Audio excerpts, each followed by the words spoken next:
Hey guys, this is Jerry. So this is my friend Rob, and he's working on a documentary now. He's a professional in the film industry.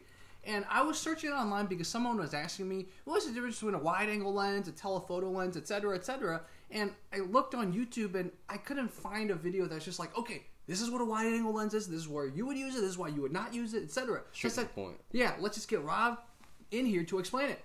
Perfect. All right, so here's what we're going to do. We're going to take a couple photos with Jerry with this wide-angle lens. This is the 18 to 35 Sigma Art 1.8. That's just a way of saying that it's a zoom lens that goes from 18 millimeters to 35 millimeters, which is in that wide-angle range. So I typically think of a wide-angle lens as pretty much anything that's under 35 millimeters, or pretty much anything that's under 50 millimeters, but 35 is certainly a wide-angle lens. Scorsese likes to shoot with stuff that's in like the 24 millimeter range. And so this is the 50 millimeter Zeiss 1.4. This is a really great lens. So anything that's like wider than this is kind of close to the human eye. This is kind of what we see a little bit, at least in terms of like the depth of field. And then anything that's lower than that, in this case, something like an 18 to 35 millimeter range, is going to be wider, and it's going to warp things. So we're going to take a couple pictures of Jerry so you guys can see the difference in the warping of the face based on the millimeter setting.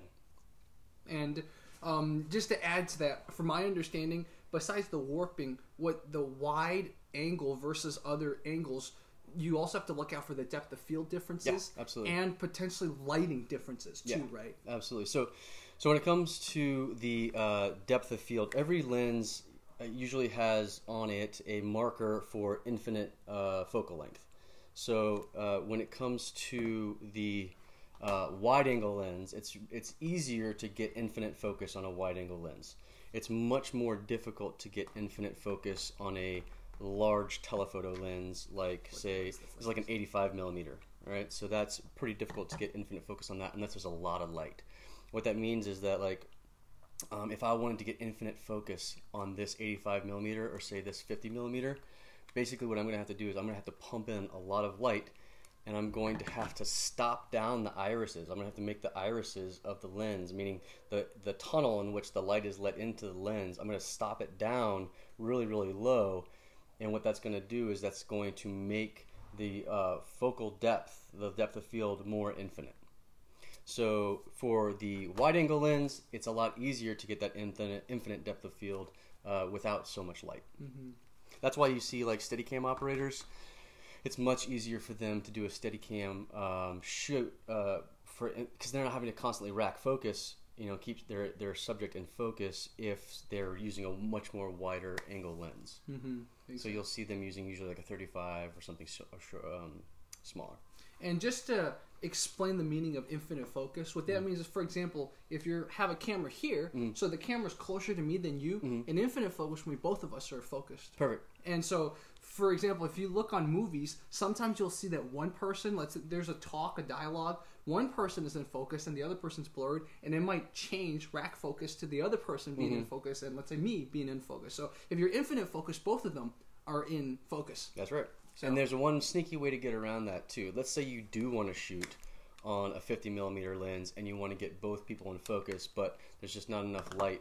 You can use what's called a diopter, and that's basically something you would put on the front, and it's just like half of a lens almost, so that you would be in focus at a certain length, and then I would also be in focus. So it's like cheating. Yes, totally cheating. I see. So isn't that what they did in Citizen Kane? Yes, and also Spielberg does it a lot as well. Mm-hmm.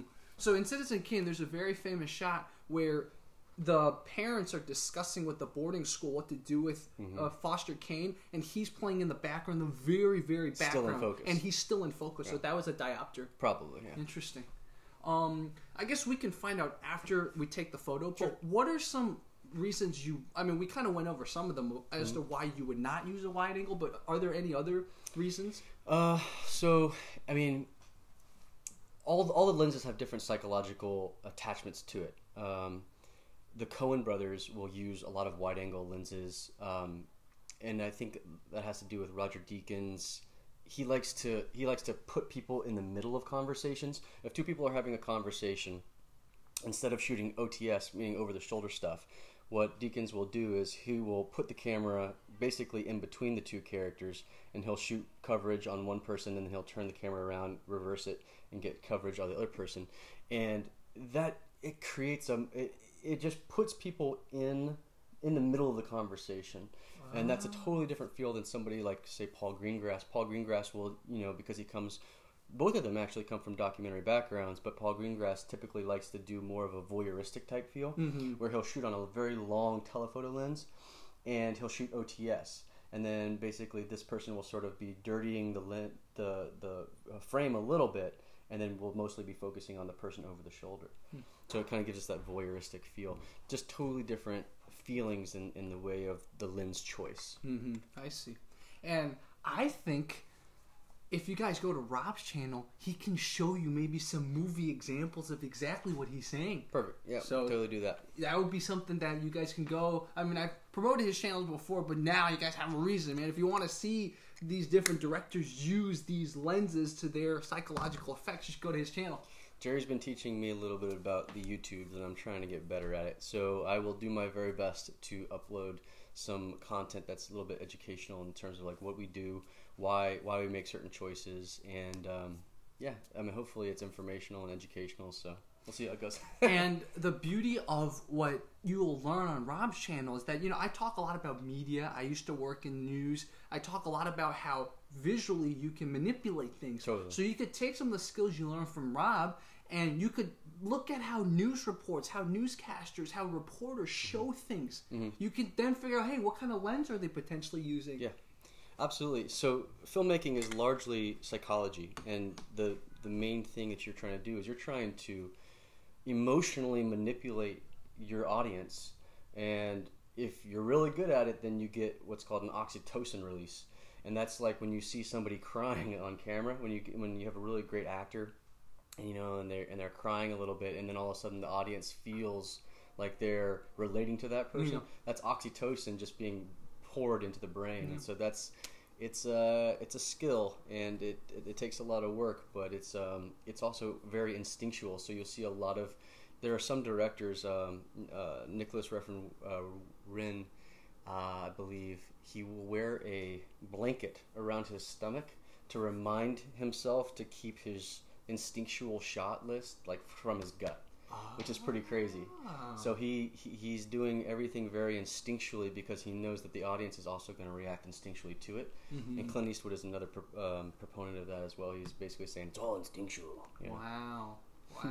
I know when I edit, I mean, I don't do that much in Premiere, but when I used to edit in Premiere, I would trust my blink.